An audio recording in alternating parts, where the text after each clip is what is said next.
I was born in a business family. Yeah. A trader, basically. If you live in a town where I live on a child, the only thing you do there is trading. My father was a trader, my mother was a trader.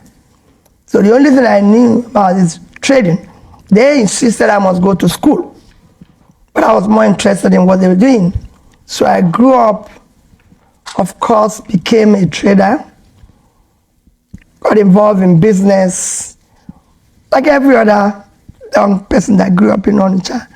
But as I get on in life, I find that there's more in terms of giving back to the society and contributing in building a better society.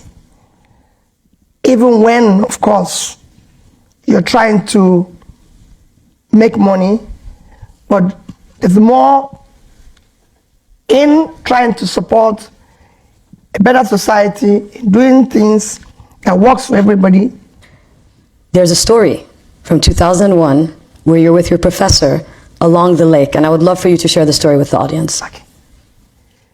You know, in my business life and living a life as a young man, I started wondering, you know, I lived in the UK for 10 years, and I see things going well in the UK and things not going well in Nigeria. Out of curiosity, I said, maybe I wasn't as lucky as you were. Maybe these people have something, or maybe there's something in these people that is not in those of us in Nigeria. So I decided I'm going to go to most business school. You just read a few of them today. I went to London School of Economics, Harvard, Columbia, Kellogg, Oxford, Cambridge, INSEAD. Everything but Wharton, apparently. You know. If people ask me, said, "You are an alumnus of Oxford, Cambridge," what? I said, I was just looking, maybe there must be something that, and I went to all these schools. I didn't. But in 2001, I was in Kellogg. Everybody who has been to Kellogg knows that they have a famous dean of graduate school called Professor Donald Jacob. Yeah. He was almost like he's the founder. So in 2001, I had a 3-month course seminar. He took us on what he called the world economy. For 3 months, he never mentioned anything about Africa. Not one day. So a day before the last day, and the last day of that lecture is going to retire. He's been there for 57 years. A day before the end of it, I raised my hand.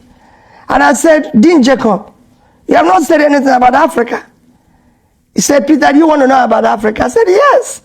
I paid $40,000 for that. And you have not spoken about my continent. So what am I doing here? He said, tomorrow I'll tell you about Africa. So the next day, he finished and looked at me and said, do you want to know about Africa? I said, yes. He said, there's nothing called African economy. Controversial. I said, have I seen a vehicle called African spec? Now we have American spec, Gulf spec, Asian spec, European spec. Have I ever seen African spec? I said, no. He said, in your country, do you have 5-year, 10-year, 20-year plan? I said, maybe, I think so. I haven't seen one, but I believe there will be somewhere. But I told him, I said, I think so. He said, join me for lunch. So I joined Donald Jacob for lunch. If you know Kellogg very well, it's on bank of Lake Michigan. So after having lunch, we had lunch, he said, let's take a walk by the lake. As we were taking a walk, he asked me, do you have any of your country's currency? I said, yes. That time, the biggest denomination in Nigeria was 100 naira. So I brought 100 naira out.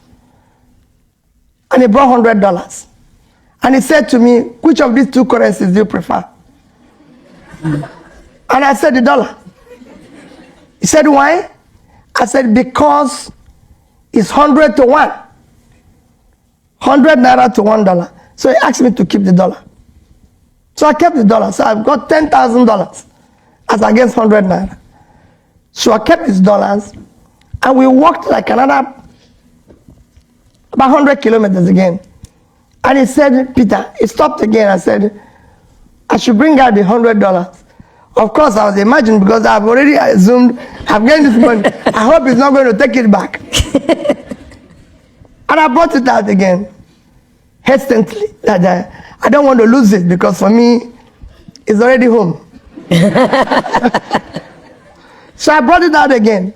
He brought out my 100 naira, and he said to me, Peter, which of these two currencies you prefer? And again I said, $100. Why? I gave him the same answer. He said, let's sit down. There was like a bench by the lake. He said, let's sit down there.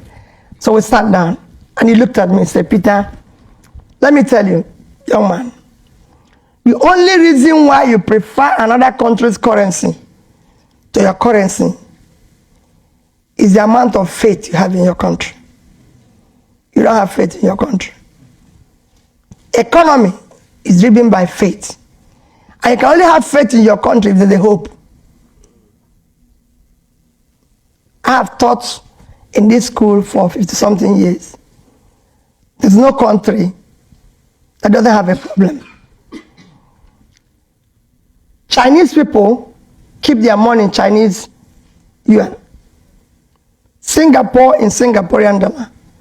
Malaysians in ringgits. And he went around. Then there was no euro. Said Italians in Italian lira. Germans in Marks. dogs. German in Brit, UK in pounds. Nobody wants to keep his money. But because you don't have faith in your country, you prefer another country's currency, making it stronger and better. Can I ask you for a favor? I've been interacting with you for the past 3 months. You've always been asking one question or the other. Because there's no day I come to class, I was ready to cover the money I paid. So I make sure I ask questions, because I don't want to go back and miss anything. Get all the tuition worth. Yes, I want to know. So I said, he said, you've always asked questions, you've always wanted to know. But today, can I ask you for a favor? I said, okay. He said, go back to your country and participate in building public wealth. Public wealth enriches everybody. Individual wealth impoverishes everybody. You should serve in the public space. That's where you belong. I know you're chairman of a bank, you're this, you're this. So if I tell you what I'm saying now, it will be difficult for you.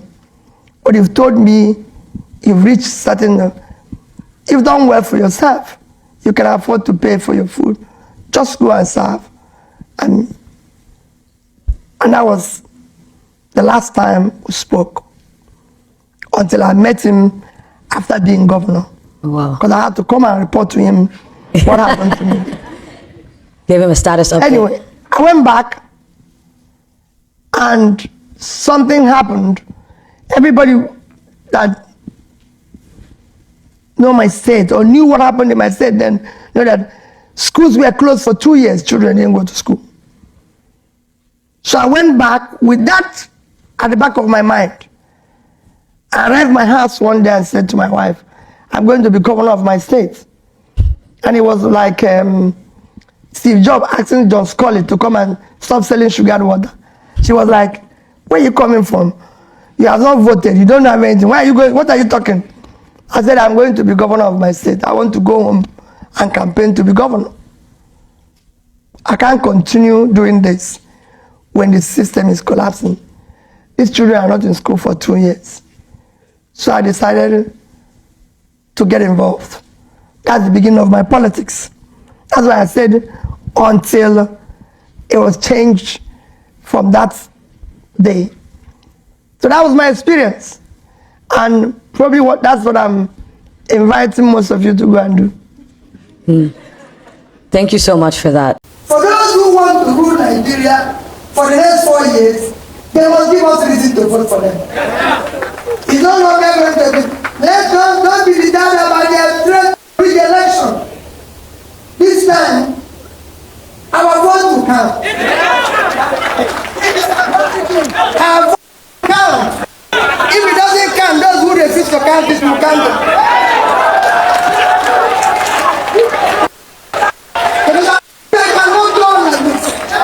We have a country.